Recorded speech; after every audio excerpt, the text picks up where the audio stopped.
Have you given any consideration to bringing in a partner that really wants to build a company, to build it bigger?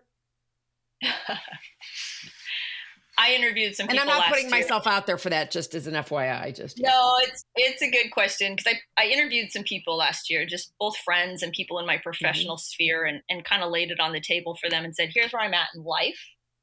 Here's where I'm at financially. Yep. Here's where my business is at. What would you do if you were me? Because I was just Mhm. kind of trying to get, different Mhm. ideas about that. And one of my friends said, "Oh my God, Gina, give me your business, please. I'll scale it so fast." And I Mm. was like, Probably can't be scaled that okay. fast. But I said to her, I said, "But why?" And she goes, "Oh my God, Gina." She goes, "I love you. You're the only person who's like, why?" I was like, "But why? What for? For what Mhm. end?" Mhm. Now, I've got a variety of, I'm not like without answers to that question. So yeah, I think about it. And this year for me is going to be a lot about looking at what are the options. Mhm. I've been tapped by different opportunities, and Mhm. what do we want to do here? Both me as Mhm. an individual, what do I want to do? I do have thoughts about my exit strategies. Right. Um, and I'm also kind of like not in a hurry. Mhm. Don't necessarily want to be doing exactly what I'm doing in 10 years, but I work 10 hours a week. So, Mhm. and I make close to $10,000 a month, and I'm perfectly happy. I don't have kids in college. I don't have grandkids. I don't. It's a Right. lot of stuff I don't have. A very small footprint on the world, which allows me to just be able to go, well, what would I want to do? So we'll see. The That's a long answer to say Yeah. maybe, because this thing could go so. I mean, there's just so many Yeah. possibilities I see for where this could go. Right. And that's why I asked the question. Yeah, This is yeah, I mean, especially, as entrepreneurship grows in this country, continues to grow, I should say, and, realizing that, I've seen companies who hire what they refer to as a chief of staff who's nothing more than a paper pusher.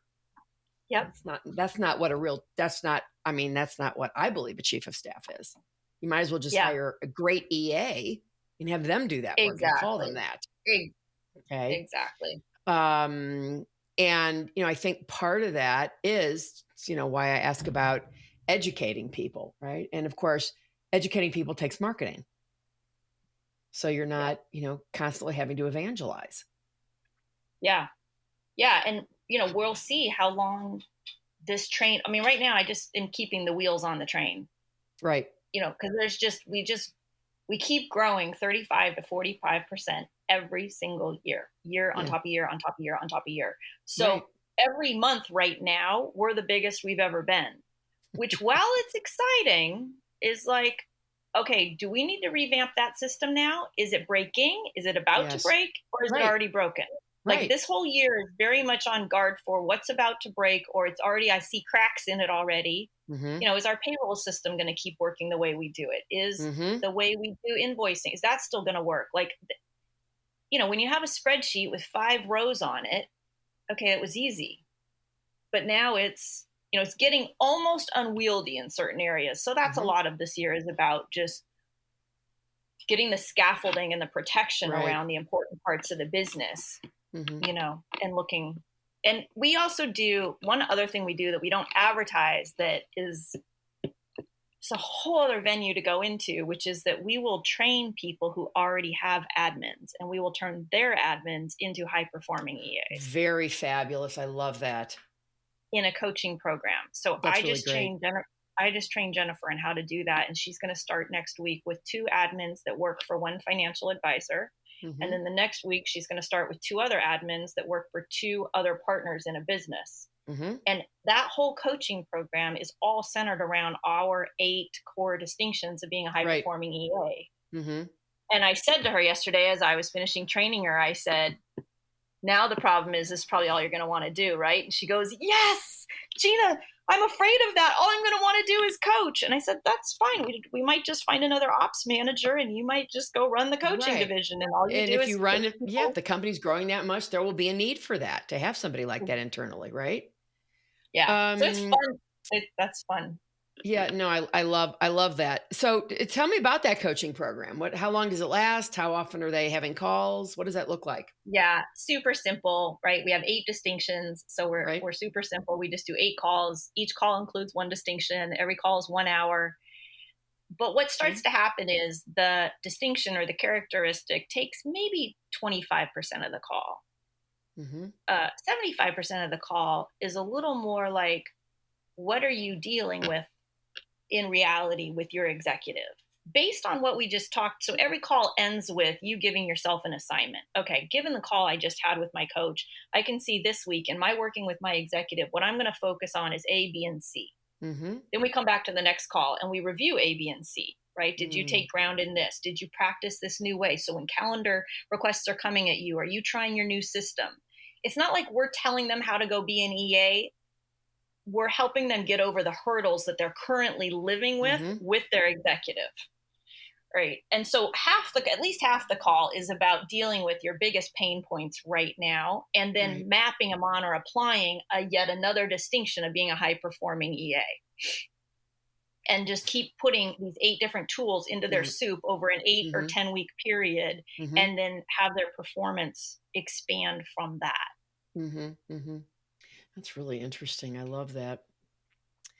Um, by the time a prospective client comes to you, have they wasted time and money on someone else or doing it themselves or all of the above? Hopefully. Yeah. Hopefully. I mean, sorry for them, but it really is good for us if Mhm. they have. And it's not Right. always a bad route, right? You start off with your niece, Nikki, and she manages your social media. Fine. Niece, Nikki can probably manage your social media for a little while until you Mhm. need something more, right? Mhm. So people have tried the family and the friends, then they tried the $6 per hour Right. Philippine option, Right. and they realize what that works and where that Mhm. doesn't work. So Yeah. in the ideal world, people come to us after some of that. That's right. Yeah. And frankly, we're just bold now, right? The price is Mhm. on the website. In our very initial call, we're not shy about it. We just say, hey, Mhm. listen, you want to make sure you've got at least $2,000 a month that you're looking to Mhm. spend in this category. Mhm. And you are either in that camp or you are not.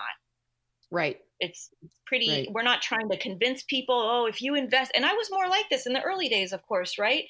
You want to invest this money so you can get that lower level work done so then you can go do the higher level work. And can't you see the return on investment? You're going to pay $50 an hour over here so that you can go make $250 an hour over here. We don't do that anymore, right? We just Mhm. go, it's going to cost you about $2,000 a month. So you just want to Mhm. expect that. And what would you Mhm. like to do next? Mhm. And that just kind of separates out. Right. Right. Yeah, that's fantastic.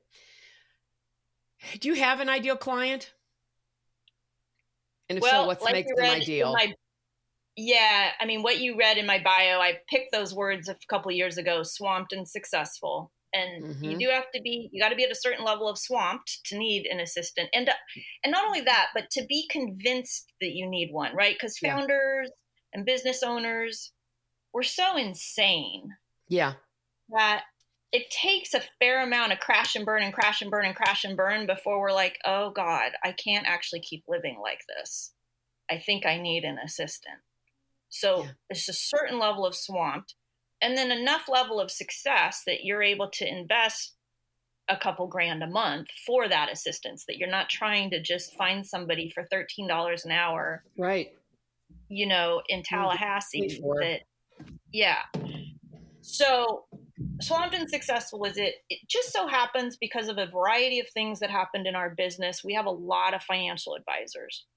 Oh, yeah. Um, we don't go looking for them, but there are enough financial advisors. And we had a couple that went on to create their own financial advisor coaching Mhm. programs. Mhm. And then the word just Oh. spread and spread and spread. So Mhm. about 75% of our clients right now are financial advisors. So we're getting kind of almost a division of that. In fact, those Mhm. EAs organically on their own decided to have their own monthly huddle, and support each other, which I Great. freaking love them for. And Yeah, they're yeah, like, that's they will fantastic. support each other in that. Now, Yep. what's lovely, I will say, about working with financial advisors is Mhm. that for the most part, they work the market hours and Right, that's it. right, They don't work at 9 o'clock at night and they don't work on Saturdays. right. So we're kind of spoiled now. So if somebody comes in and is a little like, they are that 60-hour a week founder and they're like, they need somebody who's going to find the babysitter on Saturday and book mom's birthday party and write a note to the investors and do all this craziness. We're very cautious because that's hard on an EA. It's Right. possible, Well, but right. we got to really make sure we find the right You're right. When person. I Whereas yeah, the when I more say jump, you say how high. That's exactly, that's really not how it should work. I mean, and listen, the reality is the startup founders are busy and they do need help, yep. and it's going to take a special person to to um to be a fit for that individual. Yeah, it's an interesting paradox because on the one hand, people come to us as prospective clients and I think, okay, they're a little too out of control for us. But they're out of control because they don't have an EA. They need an EA to get in control. So it's this Right. whole 22. Like, do we dive into that hot mess or is it too Hmm. hot? Like, Yeah. is it hot mess that we can help them sort out? Or Right. is that like, okay, you're so out of control that even if we put our asset in there, our asset's going to end up like battered and bruised. Right. So I have to watch out for Mm-hmm. like, yeah, we're strong and we will make a difference, but I got to make sure Mm-hmm. my assets are well taken care of because that's my product. Mm-hmm. Mm-hmm. Carol Schultz here. Thanks for watching this excerpt from Authentically Successful. The conversation doesn't end there. So if you want to hear this episode in full and all my conversations with many other successful founders and CEOs, please visit verticalelevation.com/podcast.